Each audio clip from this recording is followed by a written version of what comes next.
সভাপতি আতিকুর রহমান। কৃষি, শিল্প ও বাণিজ্য সম্ভাবনাময় জেলা বগুড়া। দীর্ঘদিনের রাজনৈতিক বৈষম্যে কাজে লাগেনি সম্ভাবনার পুরোটা।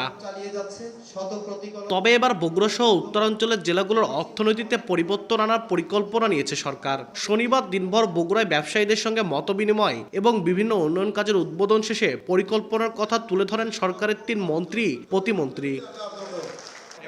চেম্বার অব কমার্স অ্যান্ড ইন্ডাস্ট্রিজের অনুষ্ঠানে বাণিজ্য, শিল্প, বস্ত্র ও পাটমন্ত্রী খন্দকার আব্দুল মুক্তাদির বলেন, ৪০০ একর জায়গা জুড়ে দ্বিতীয় বেসিক শিল্প পার্ক স্থাপন ও লাইট ইঞ্জিনিয়ারিং শিল্পের সম্ভাবনাকে কাজে লাগাতে শিল্প কেন্দ্র গড়ে তোলার পরিকল্পনা রয়েছে সরকারের।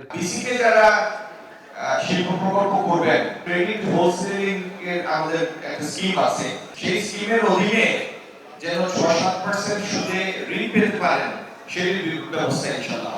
জানুয়ারির মধ্যে বগুড়া থেকে অভ্যন্তরীণ ফ্লাইট চালুর কথা জানান স্থানীয় সরকার, পল্লী উন্নয়ন ও সমবায় প্রতিমন্ত্রী মীর শাহে আলম। আগামী মাস থেকে ড্রোন তৈরির কারখানার কাজ শুরু, যানজট নিরসনে রেললাইনের ওপর ওভারপাস নির্মাণ, করতোয়া নদীকে পুনরুজ্জীবিত করতে ১,০০০ কোটি টাকার প্রকল্প ও আন্তর্জাতিক মানের ফুটবল স্টেডিয়াম সহ ক্রীড়াগ্রাম নির্মাণের পরিকল্পনার কথাও জানান তিনি।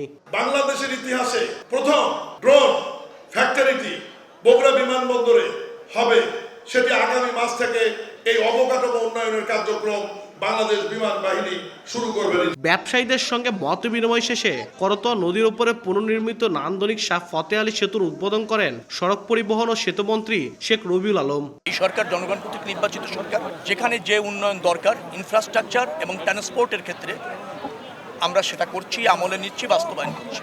পরে ঐতিহাসিক শাকপালা পার্ক আধুনিকায়নের ভিত্তিপ্রস্তর স্থাপন করেন সড়ক মন্ত্রী শেখ রবিউল আলম ও স্থানীয় সরকার প্রতিমন্ত্রী মীর শাহে আলম।